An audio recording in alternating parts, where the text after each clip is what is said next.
हम लोगों ने गवर्नमेंट ऑडिट स्टार्ट करी थी, तो गवर्नमेंट ऑडिट के अंदर हमने कुछ कुछ बातें देख ली थी ऑलरेडी। तो सबसे पहले हमने देखा, सबसे पहले तो हमने बात करी किसके बारे में, सीएनएजी के बारे में। किसके बारे में? सीएनएजी के बारे में। सीएनएजी कौन होता है?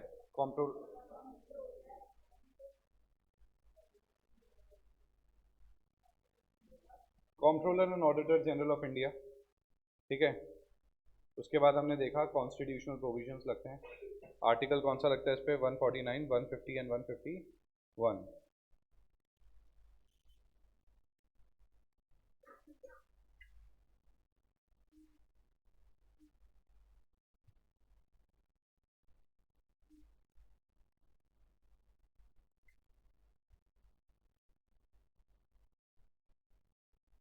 ठीक है, आर्टिकल 149, 150 एंड 151 अपन ने देख लिया। उसके बाद अपन ने चालू किया, I think upon 7th page पे ना एक्सपेंडिचर ऑडिट चल रहा था अपना। एक्सपेंडिचर ऑडिट में rules against audit against rules and order हो गया था। ऑडिट ऑफ सैंक्शन से चालू करना। चलिए, ऑडिट ऑफ सैंक्शन। सैंक्शन मतलब क्या है कि कितना आप सैंक्शन करते हो, कितना आप सैंक्शन करते हो। दैट मीन कि सरकारी अथॉरिटीज होती है, उनके पास एक सैंक्शनिंग पावर होती है। The auditor has to ensure that each item of expense is covered by sanction. हर आइटम किससे कवर्ड होना चाहिए? सैंक्शन से। ठीक है, ईदर जनरल और special by of the competent authority. मतलब सरकार में 1 रुपए का भी खर्चा होगा ना अगर, तो सैंक्शन लिमिट के अंदर अंदर होना चाहिए, मतलब उसके लिए सैंक्शन आना जरूरी है। ठीक है, तो कोई कॉम्पिटेंट अथॉरिटी उसके लिए साइन करेगी, भले वो जनरल हो चाहे स्पेशल हो, कोई से भी तरीके का सैंक्शन हो, बट कॉम्पिटेंट अथॉरिटी इसके लिए साइन करेगी, ओवरऑल बोलेगी, तभी ये काम हो पाएगा, अदरवाइज ये काम नहीं हो पाएगा। तो ऑडिटर यहाँ पे चेक करेगा, सीएनएजी चेक करेगा कि जो भी खर्चा हुआ है वो विद सैंक्शन हुआ। समझ आई बात? जो भी एक्सपेंडिचर हुआ है वो विद सैंक्शन लिमिट में हुआ है, और सैंक्शन हुआ हो उसके लिए पहले कॉम्पिटेंट अथॉरिटी ने साइन करे हो, उसी के बाद वो खर्चा हुआ। समझ आ गई बात? नेक्स्ट आता है audit against provision of funds. Audit against provision of funds बोलता है it aims at ascertaining that the expenditure does not exceed the appropriation made. ठीक है, मतलब आपने सोचा एप्रोप्रिएशन किया 1 करोड़ का, ठीक है, और खर्चा हो रहा है 2 करोड़ का, तो ये सही है कि गलत है? गलत है। तो एप्रोप्रिएशन होना चाहिए कितना? जितना एप्रोप्रिएशन हुआ है उतना ही खर्चा होना चाहिए। तो audit against provision of funds मतलब जितने फंड्स आए हैं ओवरऑल एक्सपेंडिचर उसी के अंदर अंदर होना चाहिए। The expenditure should not exceed the appropriation made. ये ऑडिटर को चेक करना। समझ आ गई बात? बोलिए। Next here comes your proprietary audit. क्या आता है? Proprietary audit. अब ये प्रोप्राइटरी ऑडिट बहुत इंपॉर्टेंट है। ठीक है, it is very important. Proprietary audit बहुत ज़्यादा इंपॉर्टेंट है। प्रोप्राइटरी ऑडिट के क्या बातें हैं वो सुनिएगा ज़रा। देखो, जब मैंने वर्ड यूज़ करा प्रोप्राइटरी ऑडिट, तो प्रोप्राइटरी से आता है प्रोप्राइटर। क्या आता है? प्रोप्राइटर। एक बात बताओ, एक बात सोच के बताना, है ना सब लोग, अगर आपके 1000 रुपए गिर जाए कैसा लगेगा? अशुभ बातें, है ना? कैसा लगेगा? हाँ, बुरा, बहुत बुरा। एक बार मैं मतलब अजमेर गया था, मैंने वहाँ पे पेट्रोल पंप से पेट्रोल डलवाया। ये तब की बात होगी जब मेरे पास थी i10। पेट्रोल पंप से पेट्रोल डलवाया और वहाँ पे मैंने उसको पैसे दिए, और जब मैंने आगे हिसाब चेक करा तो मेरे 1000 रुपये कम थे। तो मतलब 1000 रुपये मेरे गिर गए। 1000 रुपये मेरे 100% गिर गए। इस बात को हो गए होंगे 6 साल। आज भी वो दुख खत्म नहीं हुआ। आज भी सीने में दर्द होता है उस चीज का। वो 1000 रुपये आज भी चुभ रहे हैं मुझे। गिर गए, यूज हो जाते, कपड़े खरीद लेता, खाना खा लेता, डोनेट कर देता, तो भी दुख कम होता नहीं होता। बट जो 1000 रुपये गिरे, अब आप सोचो सरकारी काम जो होता है ना, उसमें एक्चुअली पैसा तो अपना ही लगता है, टैक्स तो अपना ही जा रहा है। समझ रहे हो क्या भाई? टैक्स तो अपन ही दे रहे हैं, और कौन दे रहा है? अपन ही दे रहे हैं। अपने पैसे का वेस्टफुल एक्सपेंडिचर हो जाता है सरकार का, अपने पैसे तो वेस्ट हो रहे हैं। तो ये बोलता है कि जो भी अथॉरिटी है, जब भी वो सेंक्शन करेगी, जब भी कोई एक्सपेंडिचर होगा, तो एक्सपेंडिचर ऐसे होना चाहिए जैसे आप खुद का एक्सपेंडिचर कर। कोई भी खर्चा करने से पहले ये ध्यान रखिएगा कि हो सकता है कि वो विद इन द लिमिट हो, विद इन द लिमिट आपने खर्चा किया, बट ये भी तो हो सकता है कि खर्चा वेस्टफुल था, खर्चा वेस्टफुल था। हो सकता है कि आपको घर वालों ने पैसे दिए, अब समझना, खर्चा करने के लिए आपको कुछ पैसे मिले, ठीक है, आप हो सकता है उससे कहीं कुछ खाने गए, या हो सकता है कुछ शॉपिंग के लिए गए, कुछ भी। बाद में पता चला कि जो आपने सामान खरीदा, ठीक है, वो बेकार था, या खाना अच्छा नहीं लगा, ठीक है, या पैसा वेस्ट हो गया, तो दुख होगा कि नहीं होगा? तो यही चीज़ बोल रहा है कि एक पर्सन जो ऑर्डिनरी प्रूडेंस का होता है, जो ऑर्डिनरी पर्सन होता है, अगर उसके खुद के पैसे खर्च हो जाते हैं गलत जगह पे, तो जो उसको दुख होता है, वैसा ही दुख आपको सरकारी पैसे के लिए होना चाहिए। तो एक पर्सन ऑफ ऑर्डिनरी प्रूडेंस जैसे अपने पैसों को खर्च करते टाइम पे सोचता है, वैसे ही एक सरकारी आदमी को सरकार के पैसे खर्च करते टाइम पे सोचना चाहिए। समझ आया कि नहीं आया? Here the auditor tried to bring out cases of improper, avoidable और ineffective expenditure। यहां पे ऑडिटर बोल रहा है improper, avoidable और ineffective खर्चों को रोको। अब एग्जाम्पल के तौर पे आपने घर वालों को बोला कि आपको कैमरा चाहिए, कौन सा वाला? वो कैमरे आते हैं आजकल, फोटो खींची, ठीक है, और वो पोलरॉइड, उसमें से फोटो निकली, लो, आ गया समझ में? यस और नो? ठीक है, क्या करोगे उसका? कहाँ लगाओगे? मतलब बहुत ज़रूरी है क्या वो? हाँ, मतलब ऐसा नहीं कर सकते कि फ़ोन से फ़ोटो लेके बाद में प्रिंट निकाल लें, ये भी तो हो सकता है। ऐसा तो है नहीं कि उस पोलराइज कैमरे से बहुत ही ज़्यादा अच्छी फ़ोटो आने वाली है, ठीक ठाक ही आती है, हाँ या नहीं? क्या वो खर्चा प्रॉपर है या इम्प्रॉपर है? क्या वो अवॉइडेबल है? हाँ, क्या वो इनइफेक्टिव है आपके लिए? भाई अगर आप कैमरामैन बनना चाहते हो, मतलब कैमरामैन मतलब कि अगर आप एक फोटोग्राफर बनना चाहते हो, फोटोग्राफी का कोर्स करना चाहते हो, उसके लिए तो कैमरेज आर वेरी इंपॉर्टेंट।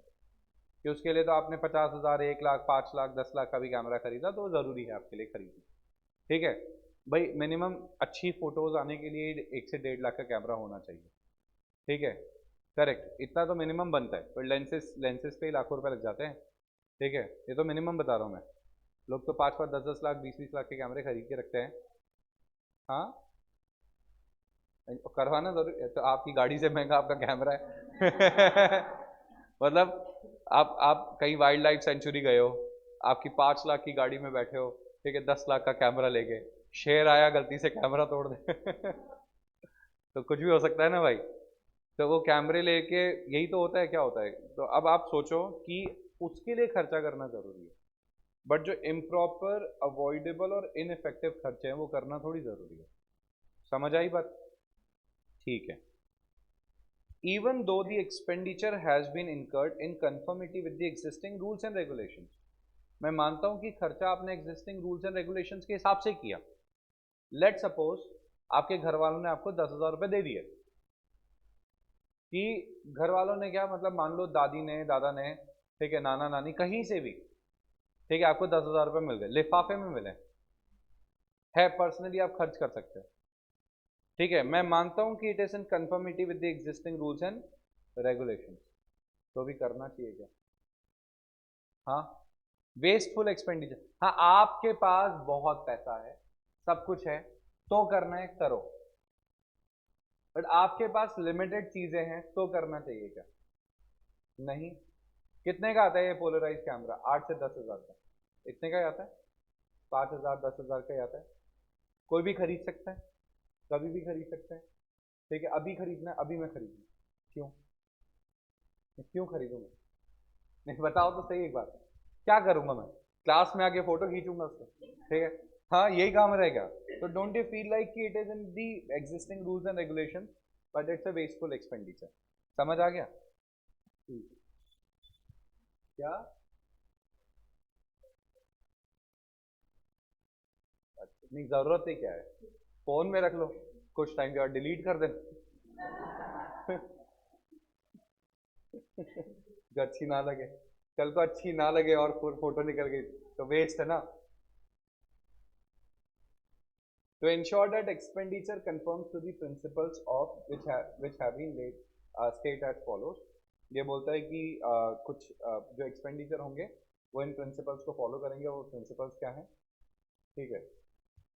सबसे पहला, the expenditure should not prima facie be more than the occasion demand. जो भी खर्चा है वो डिमांड के हिसाब से होना चाहिए, ओकेजन डिमांड से ज़्यादा नहीं होना चाहिए। Okay. Every public officer is expected to exercise the same vigilance in respect of expenditure incurred from public monies as a person of ordinary prudence would exercise in respect of expenditure of his own money। जो आप अपना खुद का पैसा खर्च करते time पे क्या लिखा है? A person of ordinary prudence would exercise in respect of expenditure of his own money. ठीक है, अपने खुद के पैसे खर्चा करते टाइम पे आप जब 100 बार सोचते हो, तो दूसरों का पैसा खर्च करते टाइम पे भी 100 बार सोचो। समझ आया? तो every public officer is expected to exercise the same vigilance. ठीक है, पब्लिक के पैसे को खर्च करते टाइम पे हर ऑफिसर को ये सोचना चाहिए कि वो खुद के पैसे खर्च करते टाइम पे क्या करेगा। समझ आ गया? हालांकि वो करते नहीं है ऐसा। जैसे एग्जाम्पल के तौर पे बहुत सारी ऐसी यूनिवर्सिटी की बिल्डिंग है जो खाली पड़ी है, जो किसी काम की नहीं है। तो don't you feel like it's a wasteful expenditure? सरकार ने करोड़ों रुपए लगा के, लेट्स से करोड़ों रुपए इन्वेस्ट करके सरकार ने कोई स्कूल बनाया, कोई कॉलेज बनाया, बच्चे जाते ही नहीं वहाँ पे। आधे से ज़्यादा राजस्थान यूनिवर्सिटी के कॉलेजेस में सिर्फ और सिर्फ पता है क्या होता है? एग्ज़ाम देते हैं। बस फॉर्म फिल करते हैं अपन, ठीक है, और एग्ज़ाम देते हैं। तो don't you feel like this is a wasteful expenditure complete? हाँ या नहीं? तो यही चीज़ मैं बोलना चाहता हूँ कि ऐसा नहीं होना चाहिए। No authority shall order any expenditure for its own advantage. दूसरा दूसरा पॉइंट, कोई भी अथॉरिटी अपने खुद के एडवांटेज के लिए क्या नहीं करेगी? खर्चा नहीं करेगी। हालांकि ऐसा होता है नहीं, मगर ठीक है, किताबों में तो लिखना ज़रूरी है ना। तो no authority shall order any expenditure for its own advantage, कि आप खुद के एडवांटेज के लिए खर्चा करवा रहे हो, सरकार से खर्चा करवा रहे हो सिर्फ खुद के एडवांटेज के लिए। समझ आया? जैसे फॉर एग्जाम्पल कोई मिनिस्टर है, लेट सपोज उनकी कोई बहुत बड़ी प्रॉपर्टी है, उस प्रॉपर्टी तक जाने के लिए रास्ते खराब थे, तो उन्होंने वहाँ पे ऑर्डर करवा के रोडें बनवा ली। समझ गए? रोड बनाना वहाँ पे गलत नहीं है, बट जहाँ पे पहले रोड की रिक्वायरमेंट है वहाँ पहले बनाओगे, ठीक है, या फिर जहाँ पे बिल्कुल भी रिक्वायरमेंट नहीं है वहाँ पे, बट नहीं, उनको तो पहले खुद के चाहिए। समझ आई बात?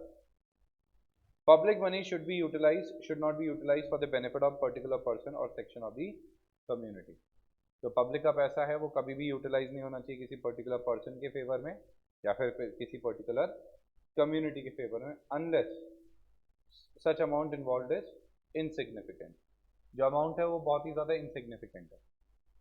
तो अगर कुछ लेट सपोज किसी कम्युनिटी के प्रमोशन के लिए कोई छोटा मोटा डोनेशन दे भी दिया, 10,000 रुपये 20,000 रुपये, तो that is a insignificant amount.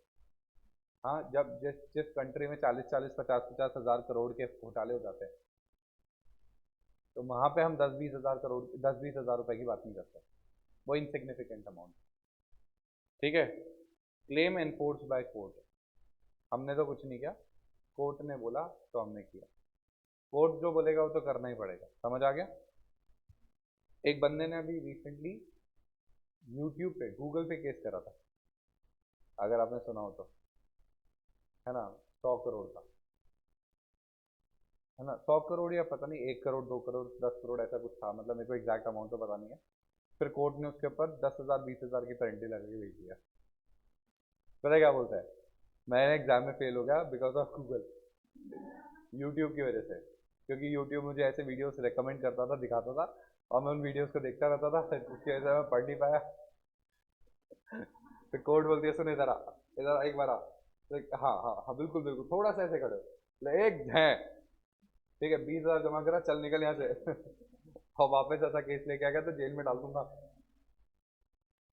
ठीक है, बोले एक को दे दो, पूरी कंट्री मांगने आ जाएगी वैसा, गूगल बर्बाद हो जाएगा, पता लगे अगले हफ्ते गूगल बिक रहा है। बोले हाँ, तो सुंदर पिचाई सड़क पे आ गया।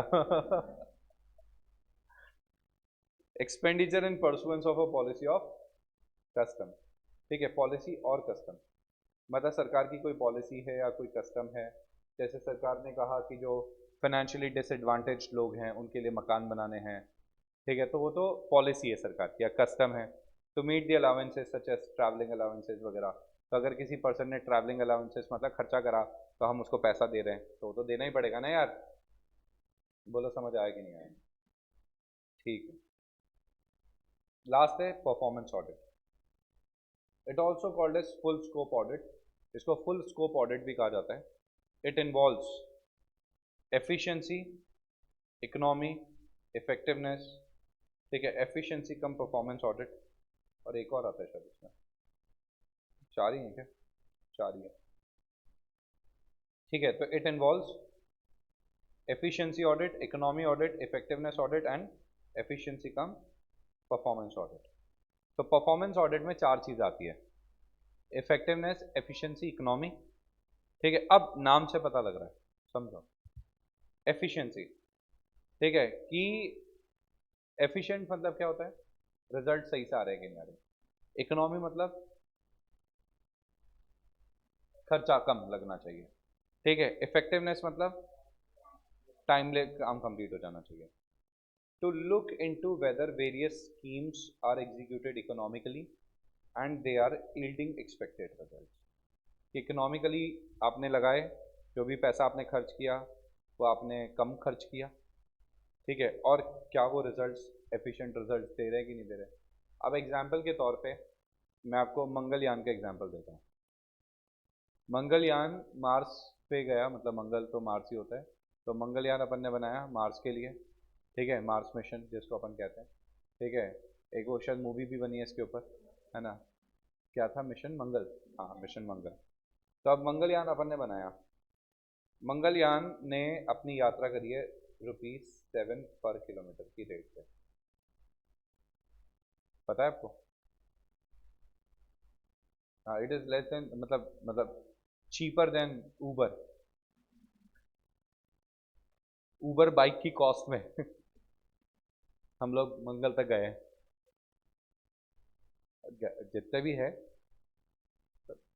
जितने भी है, मतलब मेरे को पता नहीं है कितने हैं, ठीक है। हाँ,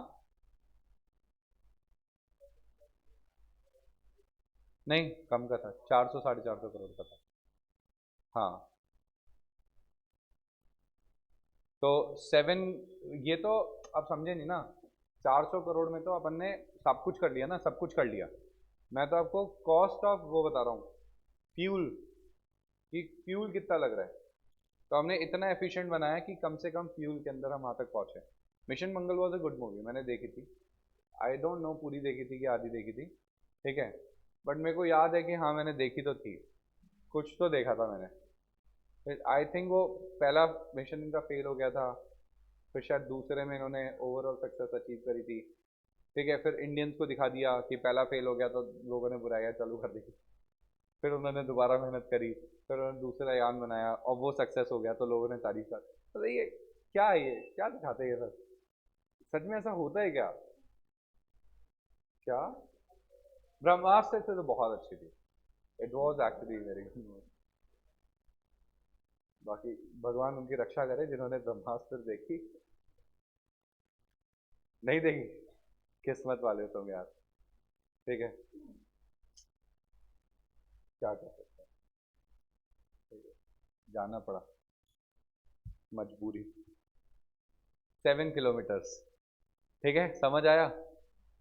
एफिशिएंसी है कि नहीं है? नासा ने हमारे सामने ऐसे घुटने टेक दिए, बोले कैसे? बोले 7 रुपए पे। समझ रहे हो? मतलब सोचने वाली बात है, समझ आए क्या? ठीक है भाई। तो it looks to look into whether various schemes are executed economically. जो भी स्कीम्स का एग्जीक्यूशन हुआ है वो इकोनॉमिकल होना चाहिए। ठीक है, and they should yield the expected result. जो रिजल्ट है वो दे। समझ आई बात या नहीं आई? क्लियर हुआ कि नहीं हुआ? हाँ जी, हो गया? ठीक है। नेक्स्ट आता है economy audit. The government have acquired the financial, human and physical resources economically.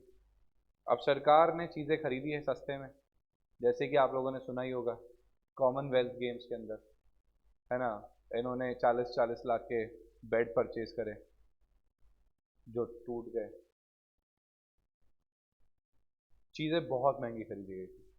India की सबसे एक्सपेंसिव चीज़ें खरीदी गई थी कॉमनवेल्थ गेम के अंदर। ओवरऑल 40,000 करोड़ का घोटाला कहते हैं उसको।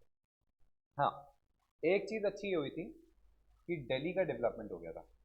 अगर आप कभी दिल्ली गए हैं आप लोग? आप में से कौन कौन दिल्ली गया ही नहीं आज तक?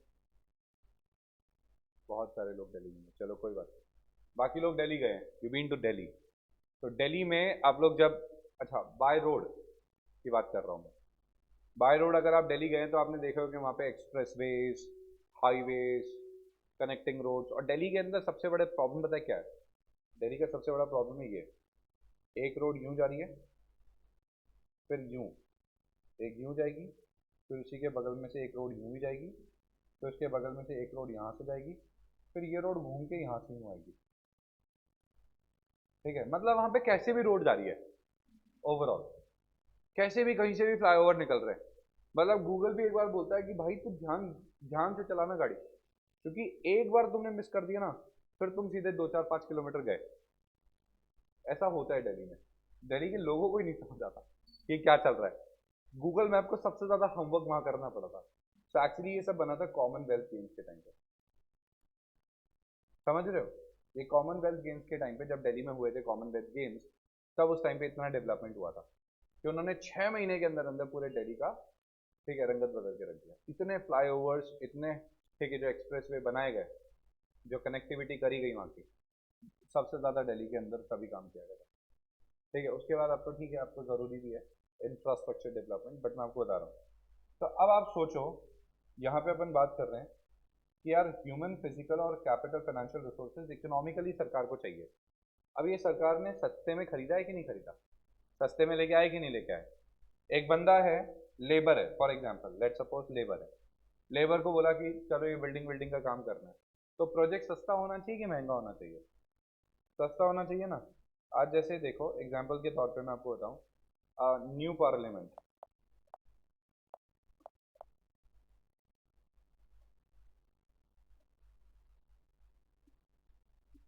अरे यार,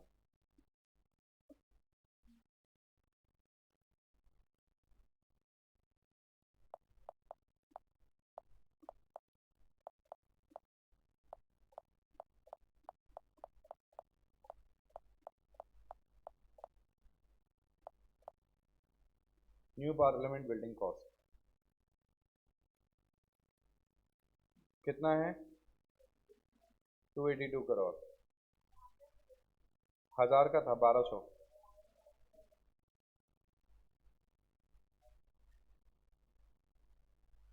तो ये बजटेड था इनका कितना, 977। 29% से कॉस्ट अब चली गई। ठीक है, क्यों? क्योंकि महंगाई बढ़ गई ना। ये लिखा है ना, the new parliament building, the highlight of the government flagship central Vista project.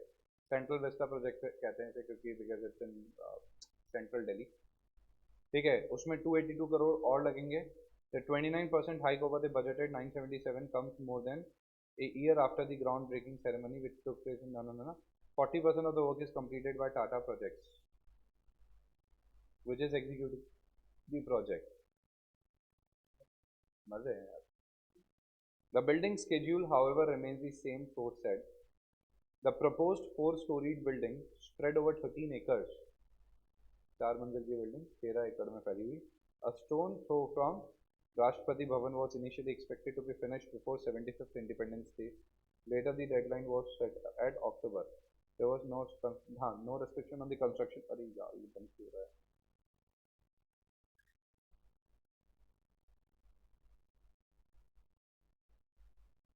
हाँ, ये रीजन देख लो. A new parliament become necessary as the existing British era structure was found lacking when it come to the modern infotech facilities and offices for MPs. ठीक है. Many MPs were point out that building opened in 1927 is now cramped. और सही बात भी है. ठीक है, खराब होने लगे. It has reached to the capacity of terms of sitting arrangements in Lok Sabha and Rajya Sabha halls.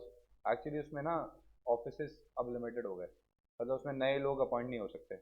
The MP has also pointed out that building is neither earthquake proof nor has fire safety measure. ठीक है, ये भी problem है. The new building expected to seat, कितने लोग बैठ सकते हैं वहाँ पे? Separate members in Lok Sabha chamber with an option to increase. समझ आया? जिसमें इतने को बढ़ाया जा सकता है. राज्यसभा चैम्बर के बाद सिटिंग कितनी है? ठीक है, 384. Each member of the parliament will have 40 square feet, ठीक है, 40 square meters office space in the redevelopment. ठीक है, शर्म शक्ति भवन which will be completed by 2024. एक और बिल्डिंग बना रहे हैं उसके साथ में. ठीक है, new building will showcase the countries glorious heritage and. ठीक है भाई, बहुत बात है. तो बहुत बढ़िया बना रहे बिल्डिंग लोग ओवरऑल देखा जाए तो आप देख सकते हो खर्चा क्या चल रही है.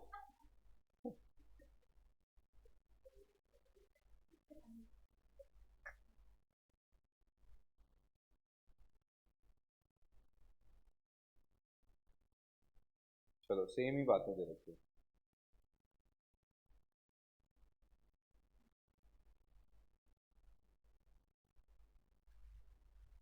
ऐसी चीजें की वजह नजर और नहीं मिला पाता इंसान एक बार तो. क्या चल रहा है जिंदगी में? एनडीटीवी पागल हो गया क्या? यहाँ पे हम सेंटर मतलब ये देख रहे हैं कि खर्चा कितना. बैक करे तो जानवी कपूर, तो भी जानवी कपूर. चलो ठीक है. Effectiveness audit, appraisal of the performance of programs with overall targeted objectives. ये टारगेटेड ऑब्जेक्टिव्स के हिसाब से आप अप्रेज करके देख लो कि परफॉर्मेंस हो रही है कि नहीं हो रही है. समझ आ गया कि ऑब्जेक्टिव्स मतलब टाइमली बेसिस पे कंप्लीट हो रहा है कि नहीं हो रहा. लास्ट है efficiency cum performance audit. Examination of financial and operational performance of an organisation and its oriented towards identifying opportunity for greater economy. तो अब इसके लिए क्या करना पड़ता है? एग्जामिन करना पड़ता है financial and operating performance of an organisation की कोई भी जो ऑर्गेनाइजेशन है जिसकी हम ऑडिट कर रहे हैं वो ऑर्गेनाइजेशन कैसी है, फाइनेंशियली ऑपरेशनल परफॉर्मेंस कैसी है, and is oriented towards the identifying opportunity for greater economy. और वो कैसे कैसे कोशिश करती है सरकार के खर्चे को कम करने. समझ आ रहा है? तो हम क्या करेंगे? एग्जामिन करेंगे financial and operating performance of an organisation और वो किस तरीके से कोशिश करिए सरकार के ओवरऑल खर्चों को रिड्यूस करने की. समझ आ गया? Procedure for conducting performance audit covers. अब इसके लिए क्या क्या करेंगे? टॉपिक को ढूंढेंगे, प्रिलिमिनरी स्टडी करेंगे, प्लानिंग करेंगे, एग्जीक्यूशन होगा, फिर फाइनली रिपोर्टिंग हो जाएगी और इसके साथ आपका गवर्नमेंट ऑडिट कंप्लीट होता है. Audit of different types of entities. Wait audit of different types of entity ये आपका हो गया यहाँ से यहाँ तक. अब बचा है audit of receipts. Audit of receipts, audit of stores and inventories, ठीक है, ऑडिट ऑफ कमर्शियल अकाउंट्स,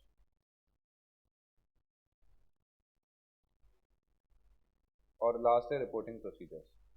फिर यहाँ तक का और चैप्टर बचा हुआ है.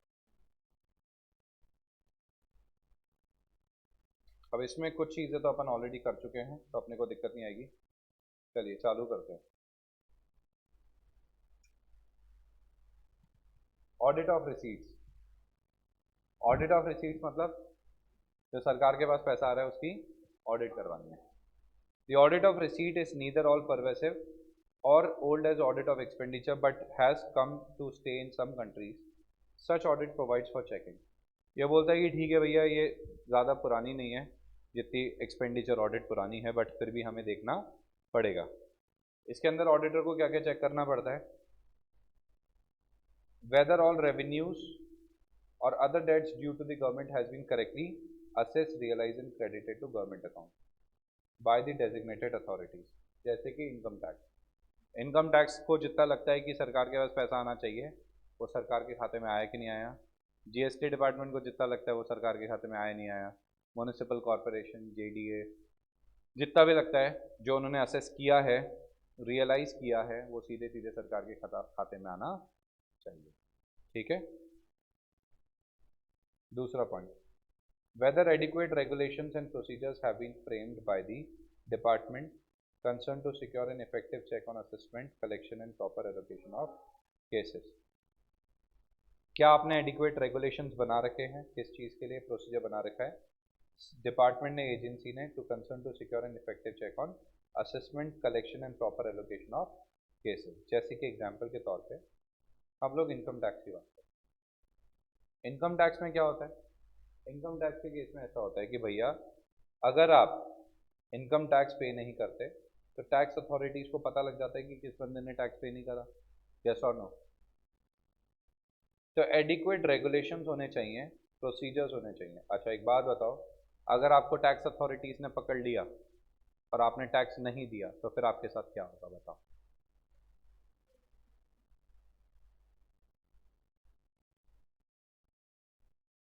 पेनल्टी लग जाएगी आपके ऊपर, आपके अगेंस्ट ऑर्डर पास कर सकते हैं, अब तो जेल में भी डाल सकते हैं। समझ आ रहा है क्या? तो अब आप क्या करोगे? जमा कराने नहीं कराने? टैक्स जमा कराना पड़ेगा कि नहीं कराना पड़ेगा? या बच सकते हो? कराना पड़ेगा ना। तो यही चीज़ बोल रहा है कि क्या एडिक्वेट रेगुलेशंस और procedures has been framed by the department and agency. इसको इतना ही करेंगे ना, ठीक है।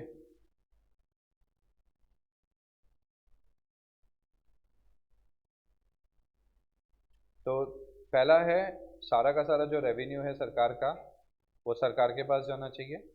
इसके लिए एडिक्वेट रेगुलेशंस और प्रोसीजर बना रखे कि नहीं बना रखे। Whether such regulations and procedures are actually being carried out. क्या सच में आप वो काम करते हो कि नहीं करते? समझ आया? हाँ या नहीं? ठीक है। नेक्स्ट आता है, whether adequate checks are imposed to ensure the prompt detection and investigation of irregularities। क्या बोलता है ये? adequate checks are imposed to ensure prompt detection and investigation of irregularities, double refunds, ठीक है, fraudulent और forged refund। ऐसा तो नहीं हो रहा कि भैया एडिक्वेटली आप चेक तो कर रहे हो, कि डिटेक्शन तो कर रहे हो कि कहीं को कल को कुछ ऐसा तो नहीं हो जाता कि जहाँ पे आपको इरेगुलरिटीज़ नोटिस करनी पड़ रही है, 2 बार रिफंड हो रहे हैं, गलत रिफंड हो रहे हैं, फॉर्ज्ड रिफंड हो रहे हैं। ठीक है, ऐसा तो नहीं हो रहा कि सरकार के पास कोई नकली वाउचर आ गया, सरकार ने उनका पेमेंट दे दिया। ओके, तो इस तरीके की बातों को चेक करना कि प्रॉम्प्ट डिटेक्शन होना चाहिए। प्रॉम्प्ट मतलब होता है जैसे हुआ वैसे ही पता लग जाए, या बोले तो अर्ली डिटेक्शन। समझ आ गया?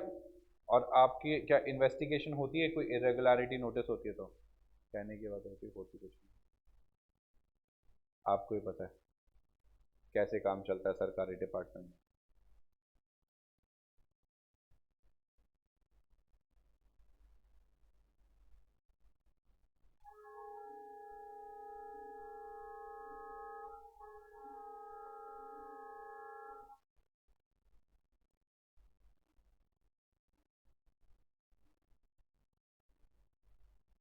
Review of systems and procedure to see that the internal procedures adequately secure correct and regular accounting of demands, collection and refund and pursuant to dues upon the final settlement।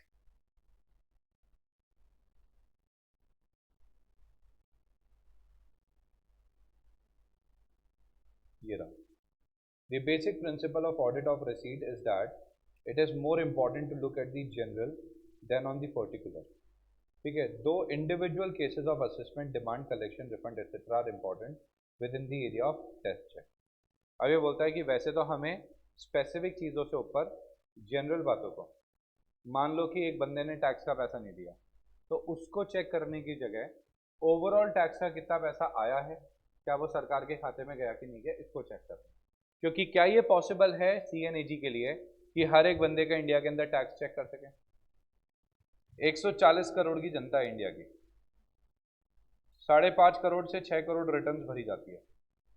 Okay, 6 crore लोगों को, जब वो 6 करोड़ लोग returns भरते हैं ना, income tax से वो नहीं संभाली जाती। समझ रहे हो क्या बात को? सिर्फ 6 करोड़ लोग रिटर्न भरते हैं, 6 करोड़ लोग रिटर्न भरते हैं, जिसमें से 1 करोड़ लोग भी वो नहीं है जो 30% के ऊपर है। समझ आ रही है बात? अब आप खुद सोच के देखो कि भैया इतना नहीं संभाल पाते, तो आपको general look at the general rather than on the particular. मगर अगर किसी इंडिविजुअल के ऊपर कोई असेसमेंट चल रहा है, डिमांड, कलेक्शन, रिफंड, कुछ भी ऐसा चल रहा है, तो वहाँ पे हम टेस्ट चेक अप्लाई कर सकते हैं। समझ आ गया क्या? जैसे एग्जाम्पल के तौर पे इनकम टैक्स है, इनकम टैक्स ने आपके घर पे नोटिस भिजवाया, तो किस किस के घर पे नोटिस गया है, केस कहाँ तक पहुँचा, उसने पैसा जमा कराया कि नहीं कराया, ये यहाँ पे ऑडिटर चेक कर सकता है। आई कि नहीं आई बात समझ? बोलिए। Done. The extent and quantum of audit required to be done under each category of audit are determined by, ठीक है, CNAG। Okay, these are neither negotiable nor question। किसको कितना चेक करना है वो CNAG डिसाइड करेगा। ठीक है, ना तो उसके ऊपर क्वेश्चन कर सकते हो, ना नेगोशिएबल है। समझ आ गया?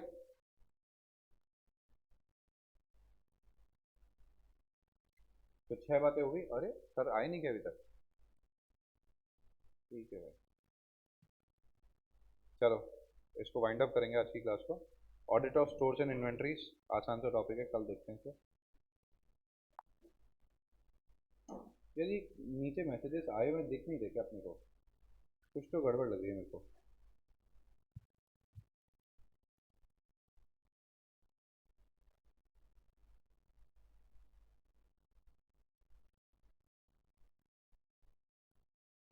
हाँ आए हुए हैं ना, तो ठीक है, पानी अजीब सा हो रखा है। चलो ठीक है। क्या?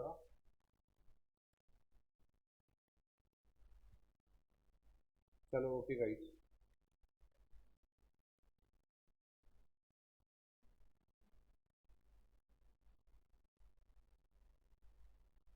यहाँ से पता नहीं कैसा सा हो गया ये। चलो बाय बाय। हरे कृष्ण।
अरे क्लास स्टार्ट कौन करेगा आज? किसी को नहीं आती?